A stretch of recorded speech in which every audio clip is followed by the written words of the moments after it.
You are the one. All right, you guys are live on YouTube, and so I'm going to turn the mic over to you.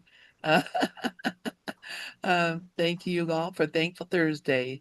Karen, Lorri, Sharon, Duff, and Karen will not be here with us today. So anyway, we'll do what we do when we get there. Anyway, Karen, I'm saying Karen, she's not even here. Lorri, Sharon, Dove, this mic is all yours.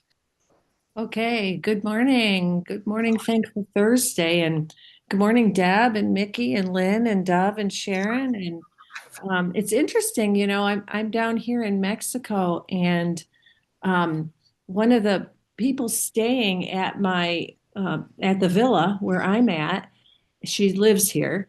She's from Philadelphia. I said, "Oh, do you know Karen Parente?" She goes, "Yeah, I know Karen Parente. She knows Zulma. I think she knows Zulma, not doesn't know Zulma real well, but it's like, yeah, and it's like such a small world, and we are one mind, right? One mind and one world. And today we're on lesson 15, and I, gosh, I got pulled into the world last night. I shouldn't have watched this, but I was with a friend, and we just started watching a movie, just any movie, and it was One Battle After Another with Leonardo DiCaprio and Sean Penn, and it's about immigration and these revolutionaries that were fighting the borders, and then the counter, military that were fighting the revolutionaries, and um, it was just awful. I mean, it was a good movie, but it was just horrible, the movie did a pretty good job of showing the corruption and the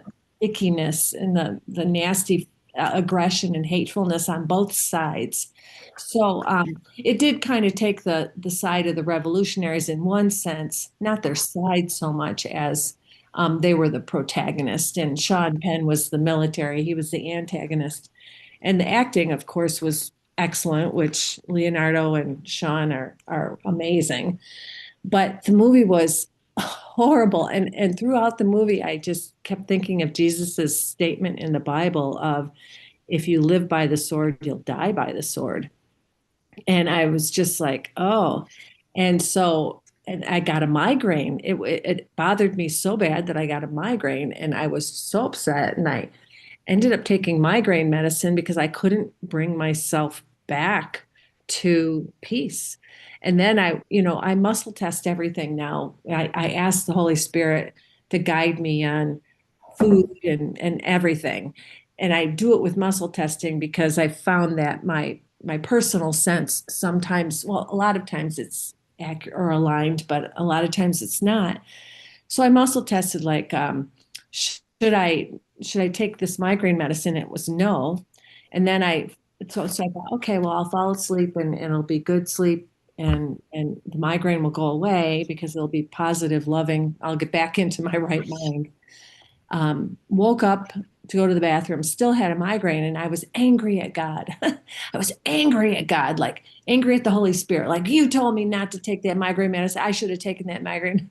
And then the voice was, well, who's the one who's staying in the anger? Who's the one that's refusing to come back to peace? And it was like, well, moi, okay, yep, okay, it's me. And that kind of, it was like a way of saying, you're choosing to stay in this crap, stay in this icky mind. Um, so, oh, Mickey, you wrote on that. My friends who loved the movie warned me off it. They knew it would trigger me too much. Well, I echo that, Mickey, because it triggered the heck out of me. And it's it's hard. I mean, it's hard, you know that your body's eyes are seeing the hateful projection of the mind, of our own minds.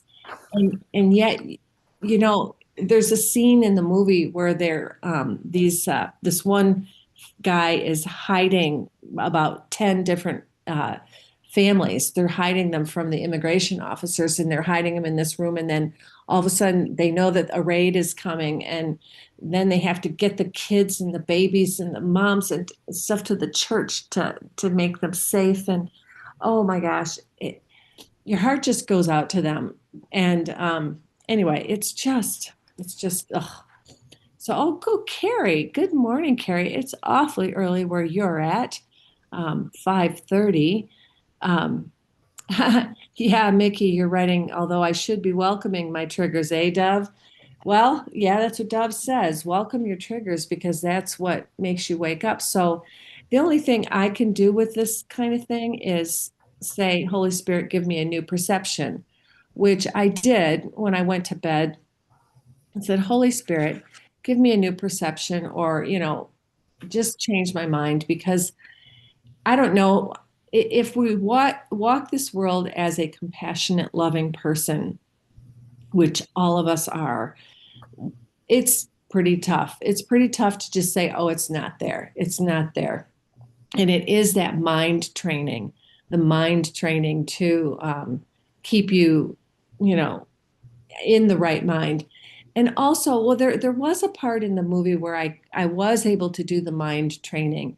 And it was this one revolutionary fighter. And you could tell it's like she's choosing this life. She is choosing this life. This is what she wants to do. So when I see and I can get to that place of going, at some level, everybody's choosing whatever. Although it's kind of hard when you see the little kids in the immigration concentration camps, it's like or hiding out. That the kids really pull you in. And I know that Gary Renard would write about that and say, well, that's, where we project our innocence. We project our innocence onto the children because we have to project it somewhere. And it's like, well, that's a good point because we're all innocent and we see it in the children. And that's why our hearts break for that. So um, recently I've gotten to where I can, that line in the course that says, when you want only love, you will see nothing else. Lately, I've been that way with a lot of things. Because sometimes when I think of people that I love, that I worry about how their lives are going, I think, well, how would they feel if I thought that they were less than or thought that they had less than or felt sorry for them? They probably wouldn't want me feeling sorry for them. They have their own lives. They have their own choices and it's like, well, yeah, so feeling sorry for them is attacking them like the course says because you're not seeing the truth in them.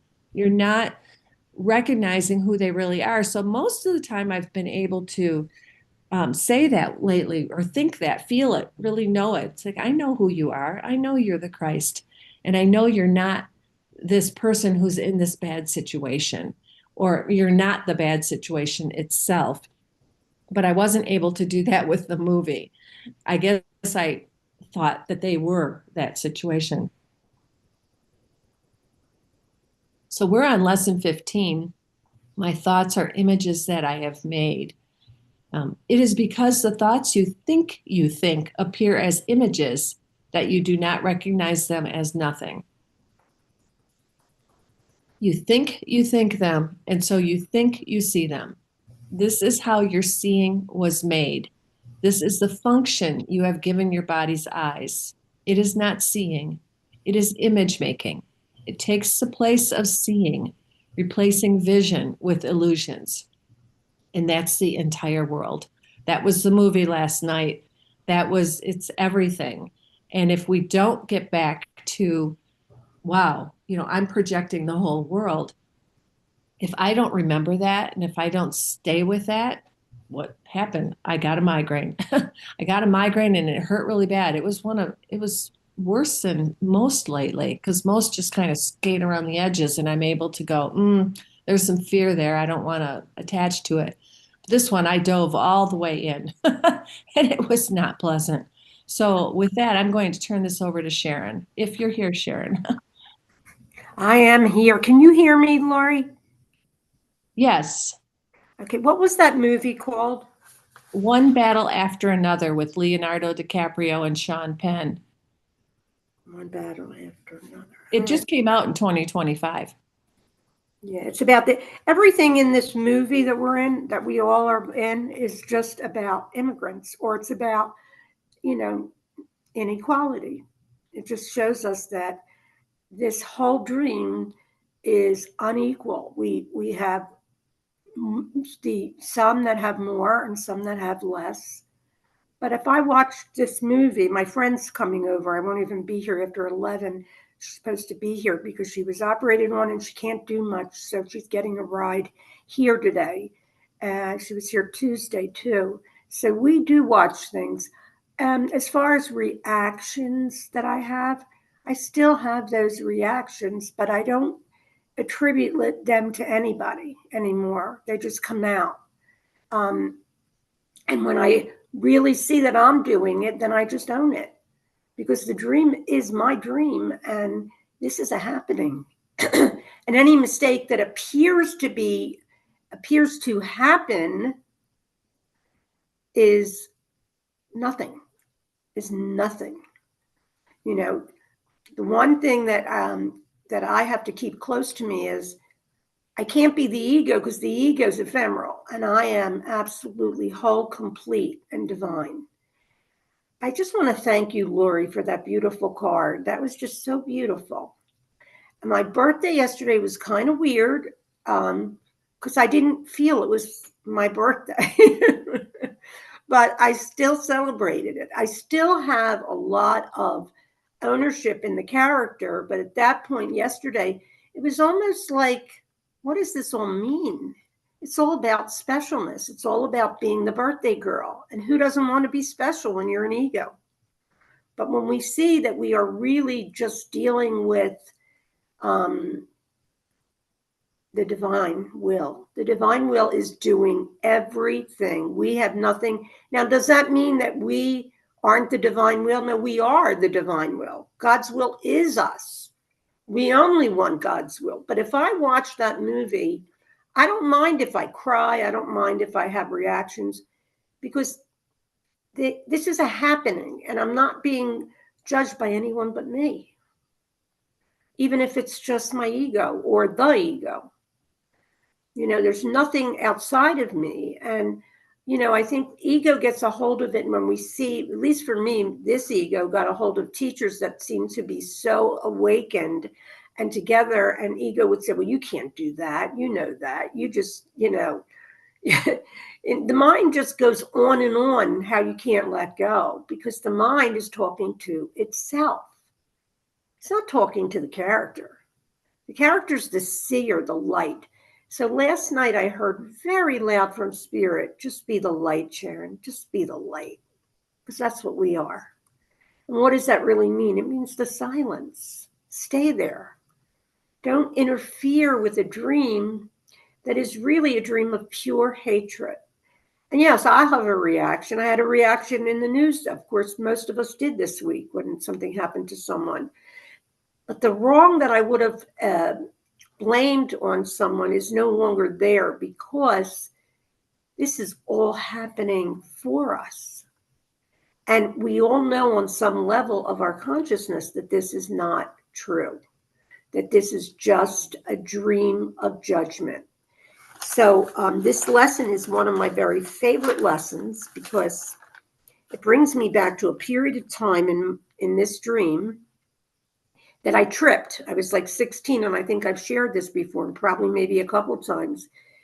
But I wanted to know what everybody thought was so great. And I did. And I wasn't one that tried drugs that were heavy.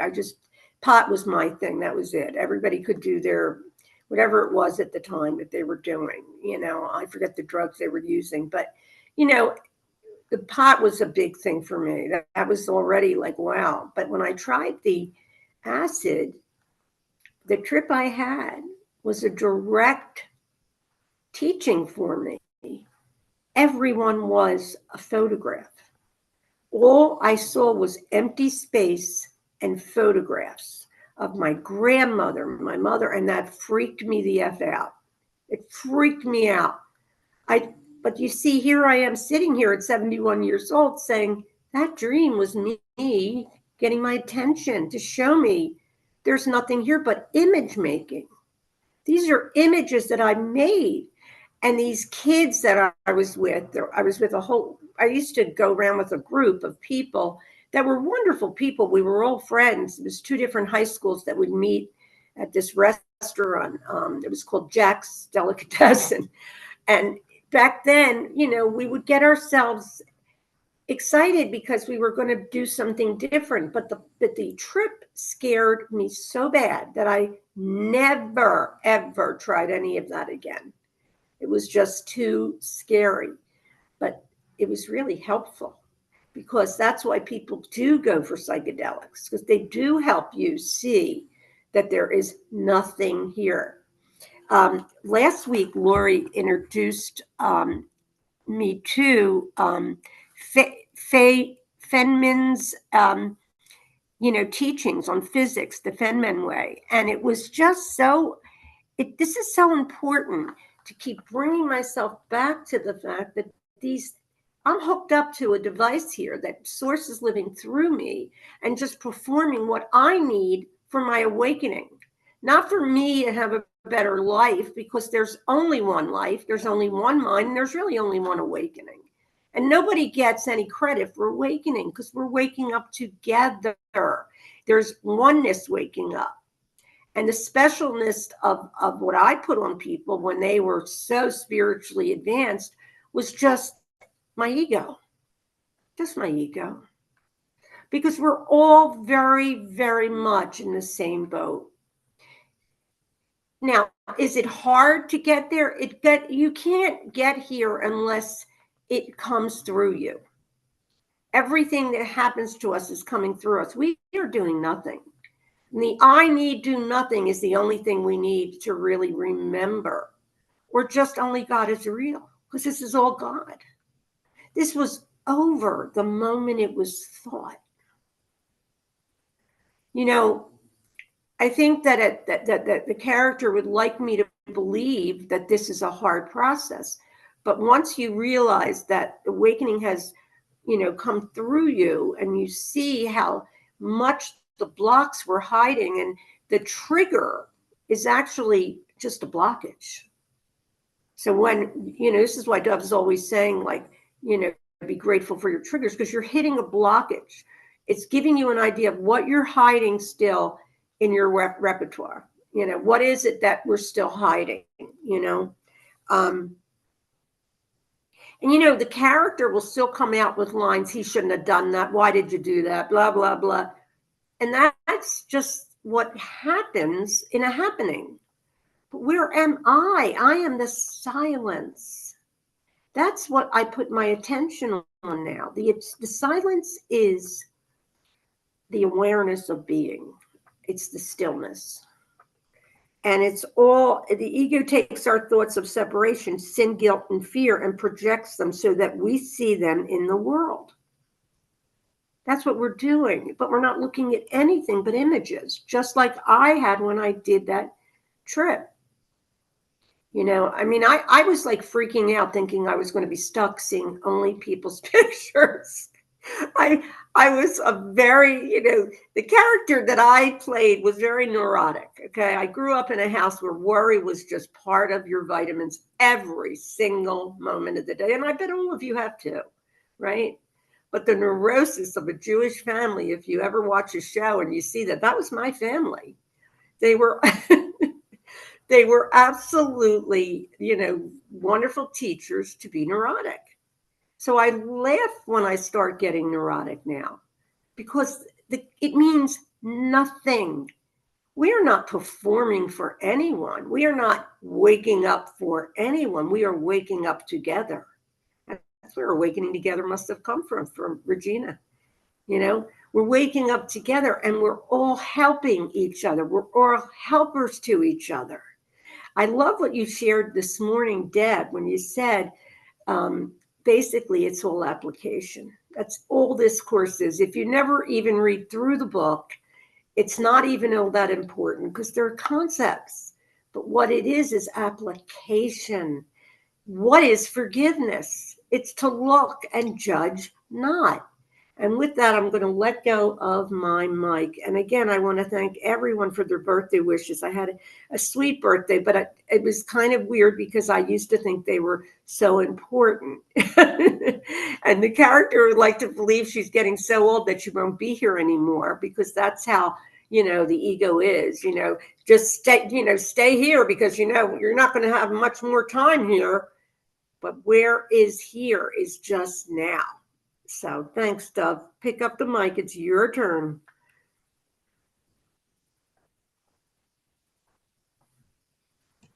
You're muted, Dove. Oh, I want to say one thing. I just want to, I didn't see Cher came in the room. Cher, happy birthday, love. Happy, happy birthday. We have the same birthday, so I had to wish her that.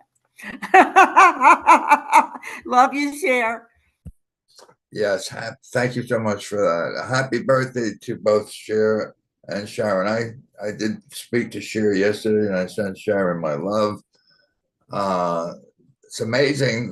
They have the same name, born on the same day. And of course, being born on January 14th means that lesson 14 is their birthday lesson. And wow, what a great lesson. But God doesn't create a fearful world. Kind of reminds me of what I was just going to share. By the way, I saw the same movie. It's a great movie. And of course, I didn't see any of the things that you saw, Lorri. I just saw two great actors. As soon as I saw them acting in the same movie, wow. I mean, I pick movies by the cast. If you see a good cast, you're going to watch a good movie. It's just that simple, because good actors, actresses will only play in a good movie. So it's like they select what is good for you, and then you just enjoy it. But as you know, my philosophy is don't take anything seriously. In fact, that's pretty much Ken Wapnick's entire philosophy. You got to laugh at these things. I mean, they're actors. The whole thing was acting. Just like this world is. There's nothing here that's real. It's just we're actors and actresses. I need a little help from you, Lynn. You sent a video today of the guy. I can't think of his name. I used to follow him on Facebook. I haven't seen him in a couple of years. It's the guy who talked about the ego, living in the now. That's exactly what Sharon just said. Living, what is being here? It's being here now. Lynn, I don't know if you're listening or not. What is the guy's name again? You sent me. I'm sure you sent it to everybody. The video. He talks about the ego is into two things: into control. And if you're listening to the ego's thoughts, he's controlling you. That's what control is. Listening to the ego. And you might say, well, what do you mean by I don't listen to the ego? Your thoughts are the ego's thoughts. I mean, it's so funny when you really get into what's going on here. I'm afraid because of this. This is going to happen. Oh my God, it was a terrible thing. And there's nothing terrible in a movie. It's a movie. It's a dream. It's an illusion. I guess Lynn I am listening, but I did. Lynn, what is the name of the guy that you sent me the he talks about the ego? I'm sorry. I don't remember sending you a video, so that's was it? It's from YouTube, no? I think that somebody else sent that. Really? Because, yeah. I'm thinking. I just got it this morning, but okay. If I'll have it to wasn't look. you, I apologize. All right. That's okay. Was that the Tara Singh video that somebody? No, not Tara Singh. No, Okay. it's I can't think of his name. He's like a Jewish philosopher kind of guy. Very, very clear on the ego. That Yeah, no, it wasn't me. So what? that's why I'm like, I'm confused because I didn't say, I don't think I did, but I have to go and look. Maybe I did when I was not. Okay. All right. All right. And if anyone has that video, I think it's a 10-12 minute thing. Everybody should listen to it because he's so clear. He says, listen, first of all, you could never, ever, ever beat the ego. And I've been saying that for a long time. How can you beat the ego? The part of your mind that's going to plan to beat the ego is the ego. You can only have a conversation with the ego, and the ego only has two things in mind. It says, don't worry, I'm here to protect you, defend you. I'm here so that you don't get hurt. And as long as you're listening to this, it's controlling you. The ego is only interested in control and not dying. And he says, you have to have a conversation with the ego. Don't worry, you're not going to die. I'm here with you. Let's talk about how we can be here now. Now, the only way the ego controls you is from past future fantasy. Thinking about the past or worried about the future is how the ego controls. And the only place that you can have a conversation is in the now. It's exactly what Sharon was talking about. Anyway, just as I was looking for it, I was looking at, I don't know how to find something that I was watching 20 minutes ago on my own phone. I got a call and I lost the thing. I don't know how to find it. But if someone is a whiz at finding things that I was just watching 20, 30 minutes ago, I'd appreciate it. So, but in the looking, I found this, our good friend Ken Wapnick. And this is what Ken says. He says, when you choose the Holy Spirit, you become the Holy Spirit. Wow, that's the exact same thing as listening to the ego. When you listen to the ego, you become the ego. I mean, this is the other side of exactly what it is I was listening to. That everyone should listen to the other thing, how the ego controls you, definitely is worth listening to. But this is the antithesis to the ego's control. I mean, the whole idea of the Course, as he says in lesson number 5, I am never, keyword is never, upset for the reason I think. I'm upset because I'm listening to a madman telling me how to think, what to do, be afraid. But that's not it. The only reason you're upset is you chose the wrong teacher. You can choose the right teacher. That's exactly what Ken is saying. When you choose the Holy Spirit, you become the Holy Spirit and you start smiling and laughing at the same things that you took seriously. The ego needs serious minds. Well, I gotta be like yesterday's lesson. Spirit doesn't create fearful worlds, but my meaningless thoughts create fearful worlds. My meaningless thoughts. So that's why 10, 9, 10, 11, 12, 13, all those lessons are talking about my fearful thoughts. My meaningless thoughts are showing me a meaningless world. It's a meaningless movie. It doesn't mean anything. We're all actors and actresses playing our part. So with that, I'm going to say, anyone have any thoughts they want to share on this? Or if not, anyone at all? If not, back to Lorri and Sharon. Okay, that was great, Dove.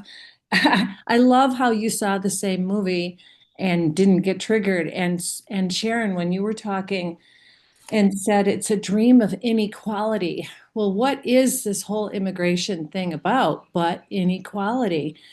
And that helped me. Thank you. Because I realized that, the other day when I was having some issues about some family members, that was it. It was inequality. I've always felt like I'm so blessed. I'm so blessed, and I feel so bad for people that don't have what I have. And last night after the movie, to walk back to where I live, where I'm staying, there's a shortcut, and it's through this couple acre field, and the field is all overgrown and full of trash. And there's a family that lives in two shanties on that property, and I'm pretty sure they're squatters. And they just throw all their trash in the field. And they have dogs and chickens, mangy looking dogs and chickens around. And that's how there's quite a few people down here who live like that. They'll set up a place on a corner and by the lake on the beach, and their house will be it will be car doors, cupboard doors, palm fronds, a blanket, a sheet of plywood, or a sheet of sheet metal or something like that. And that's their house. And that's these people's houses. In this field, there's two little shanties. And yet, I walk across and I step through the broken down fence over to my friend's gate, and my friend has this gorgeous house, right? And we sit in luxury and watch this movie, and that feeling of guilt over I have so much and there's so many who have so little. And so I'm going to have to I'm going to have to pray about that and let that go. And one of the things I appreciate about the Course is it talks about we're all equal, and that when you receive the miracle or when you receive good or the truth, it doesn't take away from anybody else. But that's an ingrained thing in our country. I mean, the United States was founded on equality, and yet there is so much inequality, and people go crazy about it. And Sharon, it was funny yesterday. I loved the text between us where God did not create birthdays. I had a good laugh. Maybe that's why maybe I didn't think my birthday was that special because of that. Who knows? I know. And I had a good laugh. so, yeah, the only way I can cope in this world is to see it as a dream. And you had brought up something about it's a happening. And that's a favorite phrase of Ramesh Balsekar and Roger Castillo. And I was listening to Panache Desai yesterday, and he phrases it that way too. And he goes, well, you consult your astrology charts, you consult your tarot readers, you try to figure out what's going on, but it's all happening, and it's all just happening, and why are you even doing that? Well, I disagreed with him. I agreed and disagreed. I think it's just more incomplete. It's like, yes, it's a happening, and it's not even happening, and it's all a dream. And you don't have any choice when you're in the ego thought system. But where choice comes is choosing the Holy Spirit's thought system. And then all kinds of things are presented to you in terms of alternatives to the ego script, alternatives of love. The Spirit just gives us all kinds of beautiful alternatives. And I feel like when we're as living as the Christ self, that's where choice is. And it's not in time and space. It's not in the ego script. But I know, at least for me, when I hear, oh, there's nothing you can do, the script is written, it's a happening, it's like, yeah, that's true. But the ego in me goes into nihilism. Well, like, what's the point? And I think, and I know that's not what you were saying, Sharon. It's that's where I used to be, and where I see a lot of course students get to when they realize there's a script and it's the ego dream, and the ego has no choice, and they go into nihilism. But it's like the course says there is no choice, but you have to choose. While you think you're an ego, you have to choose. And then, of course, you're totally free and unlimited when you are living as your true self, as the Christ. The Course says you are unlimited. You're powerful. You're unlimited. So that's where it's, and I don't know if choice is the right word, but just you're free. That's where you're free. So with that, I think I'll just turn this right back over to you, Sharon. Okay. This lesson puts you right into direct experience of responsibility for sight. Because when it says I made it, it's talking about I consciousness, I pure consciousness made up these stories. Now, the ego is pure hate, but the ego is not a bad thing. The ego is the part of us that gets us the awakening. So these blockages are really a gift because it's a block from the light. And the light is all that's here, right? There isn't anything but light. However, we do have our own preferences sometimes. And let's face it, if you are love, you don't want anybody hurt. However, they're living a image, a life of their image getting hurt. Now, that isn't necessarily funny because, I know when I feel pain. But it's the way this dream is. It's pure hatred, the ego. That's why I'm done with it. I can hear it now when it talks, and it never really has. It can say, oh, I really like that person. Why did she just do that? It's back and forth all day long.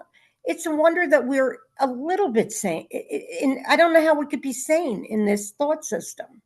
But most of us, and especially in this group, have had the right mind there with us, because if you look at some of the characters in our play that are hurting people, there's the darkest part of the ego. There's malignant type of a behavior that's contagious because the ego loves all of that. It loves that it's going to hurt one person and not another. And that one person that didn't hurt is lucky or blessed or whatever. So we have to look at it really as just a love soup, because it's a call for love. That's what this is. It's a total call for love. We can't sign on and just be worried that, I personally don't like anyone to feel pain. I want people to be happy, but it's hard to be happy in a world that was not made from happiness. This is an attack on God. You know, He's saying here, Jesus is once again, this is Ken making a mild understatement. The idea will not have much meaning for us because we do not want to accept what it's saying. And that is the truth. I did not want to accept it. I did not want to accept that Sharon wasn't important. I did not want to accept that I, was not separate, because it's so unconscious. The way our consciousness is, until we get to the bottom of our consciousness, we're not going to really see the truth. That's why I am so firm in saying meet everybody where they are. When things happen and they're crazy, we want to be the kind one, the one that just understands that this person made a mistake. That's what this is. That's how the Course really teaches us. It's just a mistaken identity, but to completely give up the identity, that comes from source. That's coming from the one source. It's not like we don't have a soul that belongs to me. There's some Course teachers that will basically give you the idea that what's happening here, it's what Lorri just said. You can make a choice. You can, but when you go through the dark night of the soul, sometimes you appear to not have a choice because you're in despair. Now, I don't have that right at all now, but I've had different periods of that on the path. I think all of us have, because, if I keep putting my attention on the outside picture, I'm going to lose every time. There is no way that I can be happy knowing that I'm a character that can die. There's no way I can be happy knowing that I'm living in a country that is divided so poorly, and to believe that one side is right and one side is wrong is ridiculous. There's nothing right or wrong here. This is just to show us that we are rising in consciousness. We are going through a complete different paradigm. And the patience that's required now is to stay as close to who we are so we can feed the sonship love, to be honest about feeding love to every being. You know, we are really starving for our very inheritance that we are God. We are all God in drag. That's what we are, God in drag. Um, he's saying basically, Ken, that in many places, especially in the text, Jesus makes it clear that the goal of A Course in Miracles is not heaven, knowledge, or love, but the correction of the ego's false perception, which would be true perception or vision. It's all about vision. It's all about perception. The peace that forgiveness or the miracle brings about. Jesus also makes the same point in the text that he does here.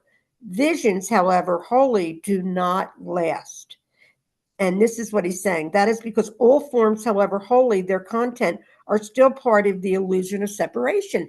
So, you know, what we really, the most important thing that I can do is to be kind to this being that I'm living through and everyone else. So, where am I, extending love? Where am I judging? Because this is a dream of judgment. This dream of, yes, I'm not going to say to you guys that when a certain event happened that I wasn't upset for the person, but to blame anyone is to then say that basically this is real and it is not real. It's not our reality. There are right and wrongs of behavior. We do have to follow the law in the world when we are driving, when we are doing certain things, but we are never, ever judged for love. Not ever. We're always welcoming love. Who can deny the fact that that's all we've ever been? All the things that have ever happened to any of us has been for us. Like, I look at my story now, and this is really weird because I worked this story through since I came back together, because I was going through some very huge periods of rage. But that rage was about my self-hatred. That's all we're ever looking at, is our own self-hatred, our own guilt. And this dream is guilt. If I listen to other beings about their children, about what they said, what they did, it's all guilt. So when we put our attention on the space, we are in total joining of an undivided state of love. And the one thing that really enticed me in A Course in Miracles when I opened the book was that I knew inside that love was all there was. I bought Jerry Jampolsky's book in my 30s. So all of this, love is letting go of fear. All of this, was a challenge, in some ways for all of us to, and the only thing we do is laugh, because there's sometimes that we really don't want to know that we're God. We want to believe we're just this measly little character that's going to die and lived a life and loved this and hated this. But I feel at this point that the world is calling us in and saying, everyone that's going through this process, love, because you've been given a ticket of freedom. Take it. Because that's where you save the world. You save the world by not judging it, by loving it. Love is all encompassing. So I'm not going to allow myself at this point to fall off and say, well, this image, I didn't put that out here. He did it to me. That's what I really did my whole life, really. Now, I always wanted to understand it too. See, and that's a problem, because the analytical mind is the problem. We don't have to know anything anymore. This whole thing is really a mystery. And, can I live in that mystery? Can I not know a thing in every moment? How would that be? And you know what? That's where bliss is, in the moment, not knowing. Ken has said that being faithful to the specifics of the daily exercise allows us to generalize the lesson. This is why this course is so brilliant. That's why it's a genius book, because, the higher self wrote it, of course, the infinite love wrote it. And, all of this has been just, just a play on, the world stage, which looks mighty dark right now, but we are the light. So I'm going to shine my light today. You know, there's a song called This Little Light of Mine. I'm going to make it shine. I always love that song because that's the thing that is starving us, the light. The light is love. Anyway, with that, I'm going to put this over to you, to give it to you, Doug. You know, this is a ticket to freedom, because who the heck doesn't want to be free? You know, how addicted am I to the character at this point? Not as much. Anyway, thank you. Oh, Carolina, what? Oh, I don't know what I'm referring to, the process.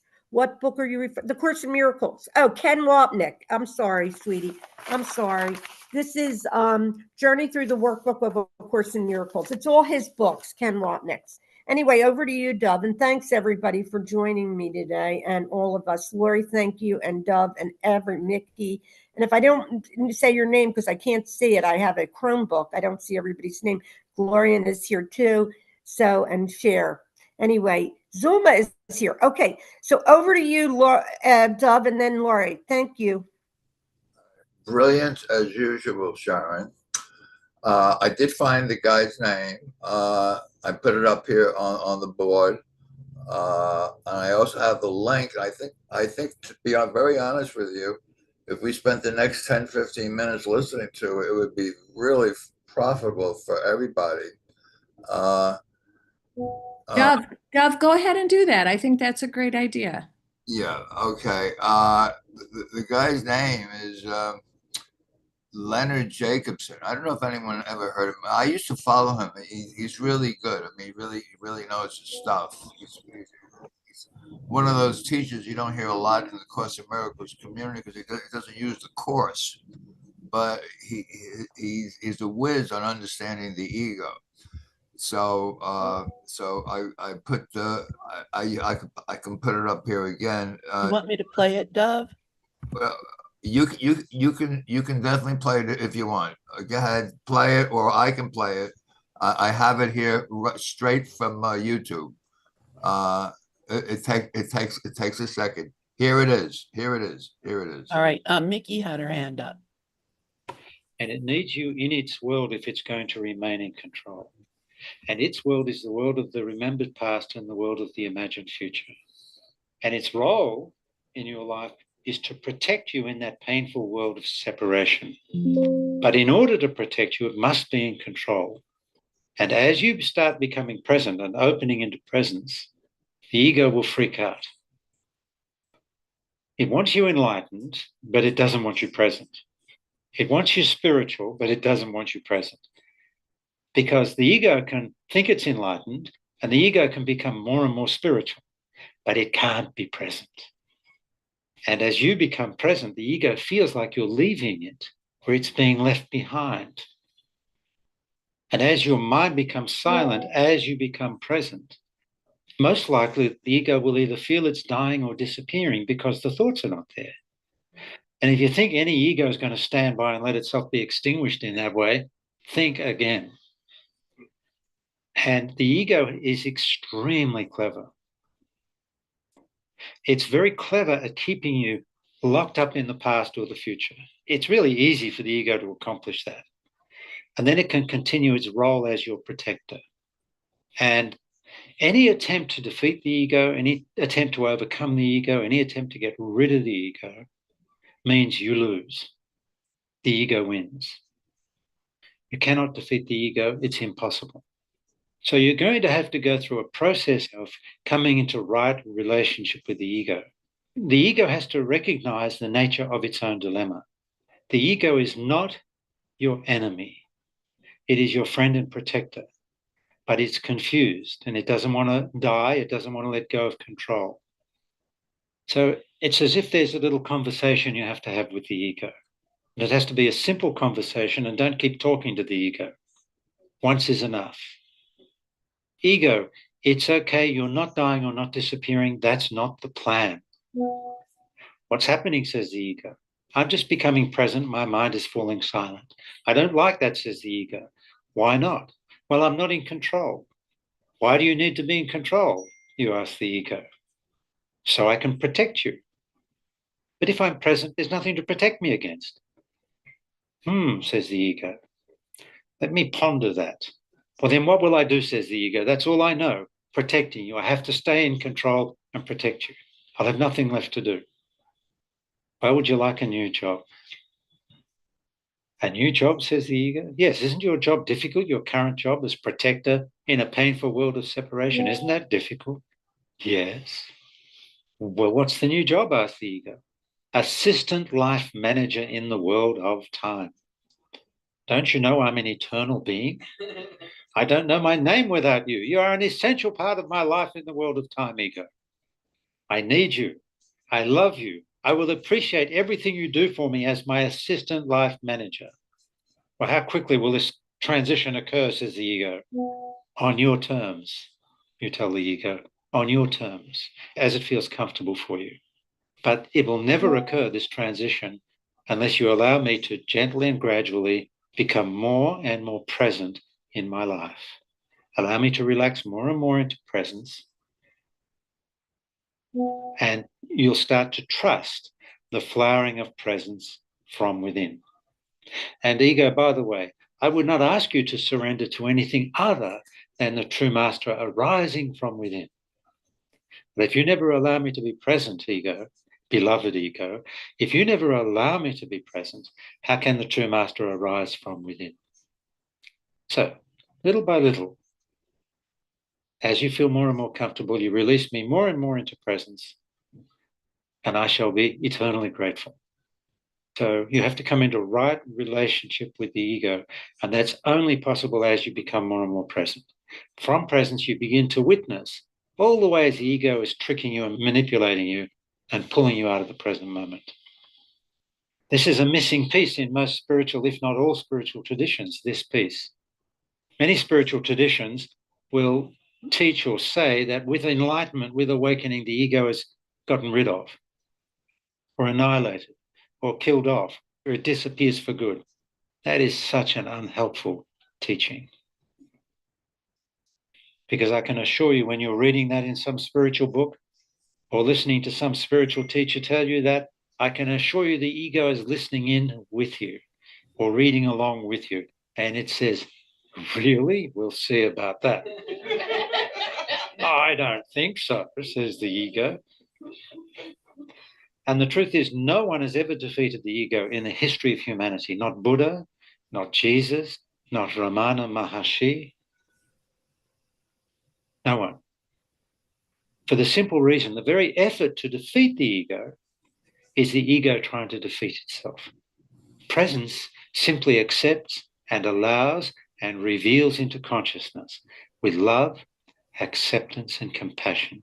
And that's the energy you bring to your ego. If you enjoyed this video, please drop a like, leave a comment, and if you feel inclined, please subscribe and ring the bell to be notified of my latest videos. Thank you so much. Okay, that's it. That's it. I had my hand up. I want to tell you, he's one of my favorite teachers. I mean, I watched him like for a year because he's the kindest. He's a demonstration completely of a teacher of God. He has kindness, and he also is very gentle about the ego. You can't. What I used to do was go, "Oh, I'm in the ego. Oh, action reaction. I'd react." The ego it's our helper. We have to. Something Rafi always shares, just let it go, let it go, let it go. Thank you, Sharon. I thought it was very interesting that, like right at the end, he said, listen, you will never, ever defeat the ego. I mean, the idea of defeating the ego is the ego saying, oh, you want to defeat me? Okay, I'll show you how to defeat me. It's laughable.